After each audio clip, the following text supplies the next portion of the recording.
الذی جعل لکم الارض فراشا، وہی اللہ ہے جس نے اس زمین کو تمہارے لیے بچھونا بنایا ہے. والسماء بناء، اور آسمان کو چھت بنایا ہے.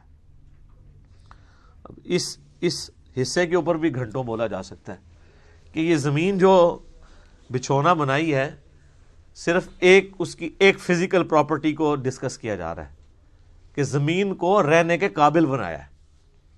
زمین میں ہر سیکنڈ میں 2 زلزلے آتے ہیں، ہر سیکنڈ میں، لیکن ان کا ایمپلیٹیوڈ جو ہے وہ بہت کم ہوتا ہے. اگر وہ بڑھ جائے تو زمین تباہ و برباد ہو جائے.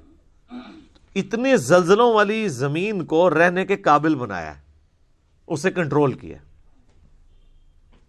اور اس اعتبار سے بھی رہنے کے قابل بنایا ہے کہ وہاں پر ہر مخلوق کے لیے اس کی زندگی کا سامان رکھتی ہے. اور جو سب سے ضروری سامان تھا زندگی کے لیے وہ بالکل فری رکھا ہوا ہے. کون سی چیز؟ آکسیجن.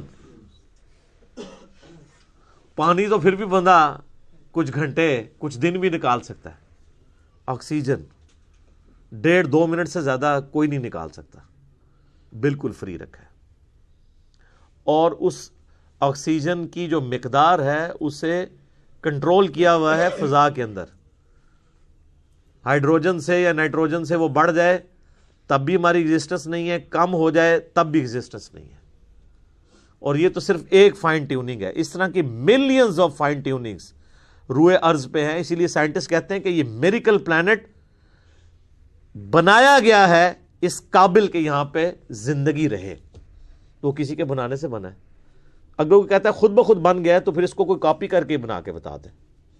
جو چیز کاپی بھی نہ ہو سکتی ہو اس کے بارے میں کہنا کہ وہ خود بخود ہو گئی ہے، تو اس سے بڑی تو بے وقوفانہ سٹیٹمنٹ ہی نہیں ہو سکتی. جو کام کرنے سے نہ ہو سکے وہ خود بخود کیسے ہو سکتا ہے؟ خود بخود تو وہ کام ہو سکتا ہے نا کہ جو یعنی کرنے سے ہو بھی جائے.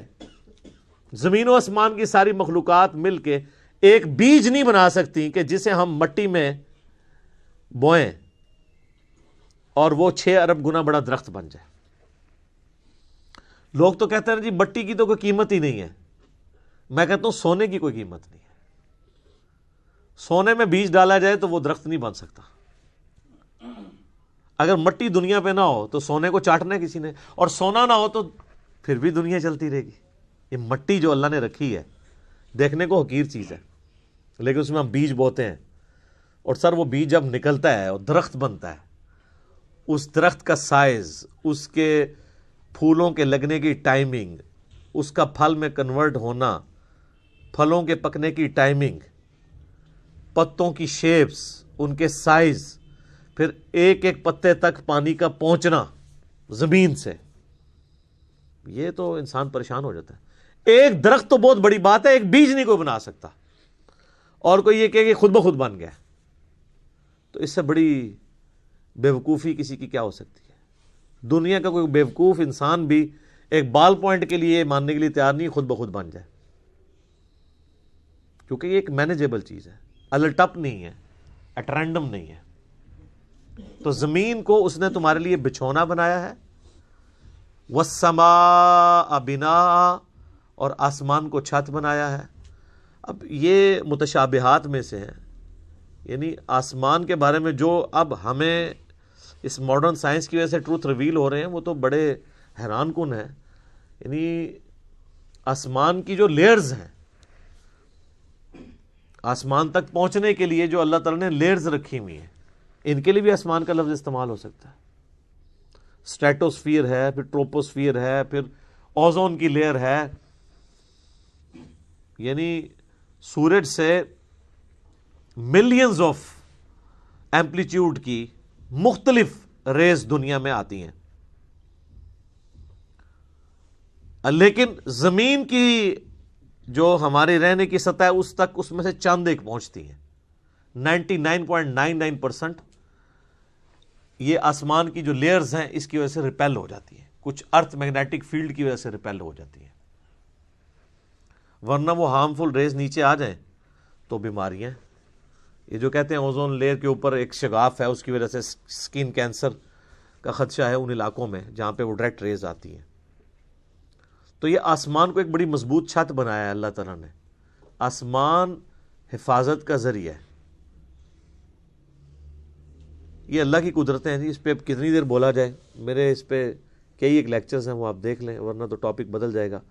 وَأَنزَلَ مِنَ السَّمَاءِ مَاءً, اور آسمان سے اس نے پانی کو نازل کیا. فَأَخْرَجَ بِهِ مِنَ الثَّمَرَاتِ, پھر اس کے ذریعے پھل اگائے تمہارے لیے, رِزْقًا لَكُمْ, تمہارے رزق کے طور پہ. اچھا یہ ساری باتیں بنیادی ہیں. کوئی دنیا کا انسان نہیں ہے جو کہ یہ چیزیں میری آبزرویشن میں نہیں ہے. قرآن چونکہ پوری انسانیت کے لیے ہے, لہٰذا اس میں بالکل ڈیٹم لیول کی بنیادی باتیں ڈسکس ہوں گی جو ہر بندے کے ایکسپیرینس میں, نالج میں ہوں. یہ جتنی باتیں آ رہی ہیں کہ تمہیں اللہ نے پیدا کیا, تم سے اگلوں کو پیدا کیا, سب کے ایکسپیرینس میں ہے. اللہ تعالیٰ نے زمین کو رہنے کے قابل بنایا ہے, آسمان کسی انسان نے بنائی ہے. انسان تو ہمیشہ سے آبزرو بھی کر رہا ہے اسے. انسان تو صرف ڈسکوری کرتا ہے, اور انوینٹ بھی جو کرتا ہے وہ بھی کریشن ایکس نہیلو نہیں کرتا, عدم محض سے وجود نہیں دیتا, بلکہ اللہ کی تخلیقات کو یوز کر کے کرتا ہے. اگر وہ یہ ٹیبل لکڑی کا بنا رہا ہے تو لکڑی اس نے نہیں بنائی ہے, لکڑی نیچر سے ہی آئی ہوئی ہے.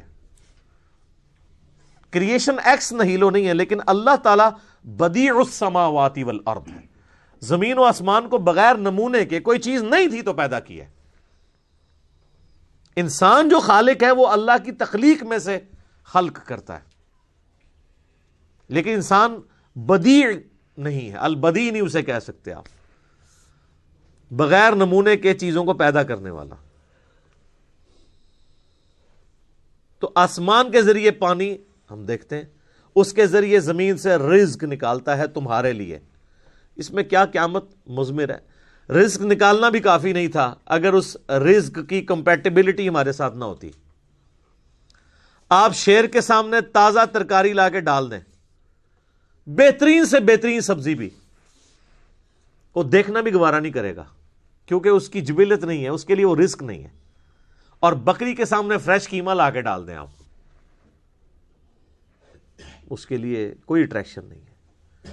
تو صرف رزق تمہارے لیے, رزق یعنی رزق بھی پیدا کیا اور اس رزق کو کمپیٹیبل بھی بنایا. اور یہ رزق میں تو میں صرف کھانا پینے ڈسکس کر رہا ہوں, ورنہ تو ہر نعمت ہی رزق ہے.